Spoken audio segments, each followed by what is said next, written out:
Hey, good afternoon, everyone. Trader Tim from eminymine.com back with you doing a Monday market analysis video to get this week started. If we zoom in and look at the daily chart here on the ES, you can see that downtrend line that we've broken, and where we are at. Before I zoom in, you can see the large 50% retracement. And as I zoom in, you can see we're kind of between that 50 and the 61. And in doing so, the sideways action that you see, the tighter ranges that you've seen in the last week or so, that's okay. That's good, healthy consolidation. We had this nice run up, and then now sort of getting the flag, the consolidation of the bull flag. And what we need to break to really get this market cooking, if you will, we have two levels. We have the high from the 14th, that's a 27.41 and a quarter, and then 27.52s. So today we had a nice little gap up at the open, but we weren't really able to break the swing high. So tomorrow, maybe Wednesday or Thursday, I'd be looking for a break above the 41 and a quarter. If we were to pull back, even if we did take out this little swing low back here, even a move back down to the full 50% still puts us at the top of this downtrend line. So it wouldn't be, I wouldn't switch to being overly bearish if we did sell off here. I'd be a little bit surprised, but I wouldn't flip to be aggressively bearish if we just pull back to this 26.67s. Couple things for the week. One thing I noticed on today, we did have that gap up. If I go to the 5-minute chart, we saw a little bit more continuation in the first hour that we hadn't seen lately. What I mean by that, we gapped up. First 5-minute bar was a pretty decent size, 5 points, and then we continued higher for the next couple of bars. A little bit of a pullback here, and then pushed another leg higher as opposed to just completely reversing after the first 15 minutes. So that's an interesting pattern that is starting to shift back towards what we were seeing prior to the last couple of months. You can see on the day really just closing, gapping up, and then moving sideways and closing pretty flat on the day, barring the gap up.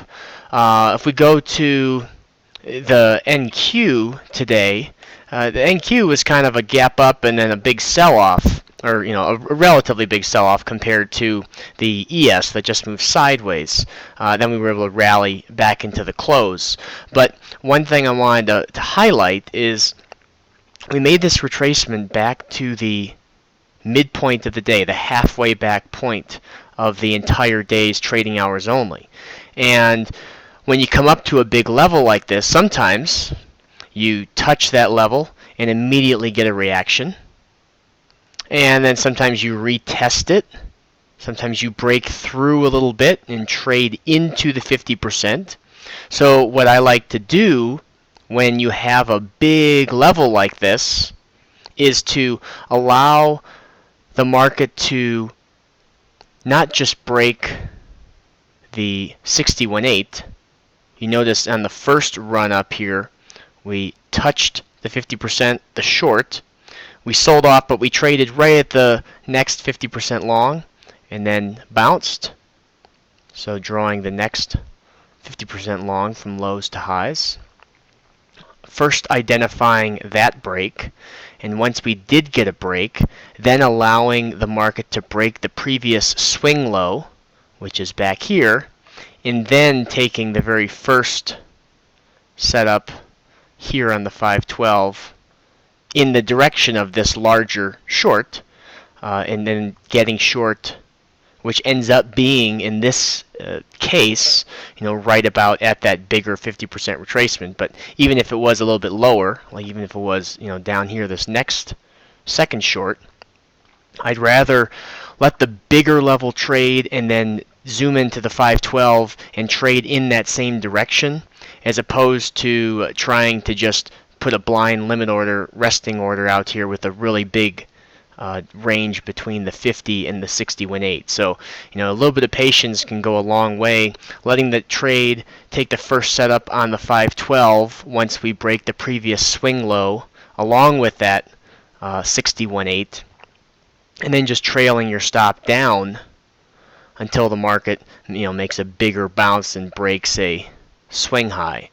I find that's a really good way to get into these larger changes in trend without having to take 4, 5, 6 points of risk just to not get shaken out of the trade at the start. So the same thing can be done on the ES today. Pretty narrow range. We didn't trend really much at all. If we look at the first 30 minutes, as I like to do, and if we were to draw a line from the top and the bottom of the first 30-minute range, we can see just going from top of the range to the bottom of the range, bottom back to the top, top back to the bottom, and look at what we have here. Every time we came and touched the top or broke out or broke down outside of the first 30-minute range, what did the market do? A tail right back in, and we closed within the first 30-minute range. Dipped above, selling brought us back to the top of the first 30-minute range, and then big body candle back to the bottom, dipped below the first 30-minute range, and right back into first 30-minute range. Top, bottom, end of the day even. So that first 30-minute range is really powerful, and as a intraday trader who primarily is trading just in the morning, I use the pre-market, but more importantly, those first 30 minutes to kind of dictate, okay, are we likely to be in a trending environment? Do I want to be trying to get aggressive and get into a trade before we break out? Or do we want to be fading the top of the range, buying the bottom of the range? And just by identifying the first 30 minutes, high and low, that can give us some really clear lines in the sand as where you want to be active. I don't want to be placing trades in the middle of this range, because what does the market do? It blows right through. Bottom, top, bottom, and it's not stopping or reversing trend in the middle. So if you can stay out of the chop in the middle of the range on days like today, all it takes is 1 or 2 trades fading at highs or buying down at lows, and just referencing the first 30-minute range. And you can take a couple of points or ride it from this distance. We've got about 29s up to a 37, so just shy of 10 points, about 8-point range.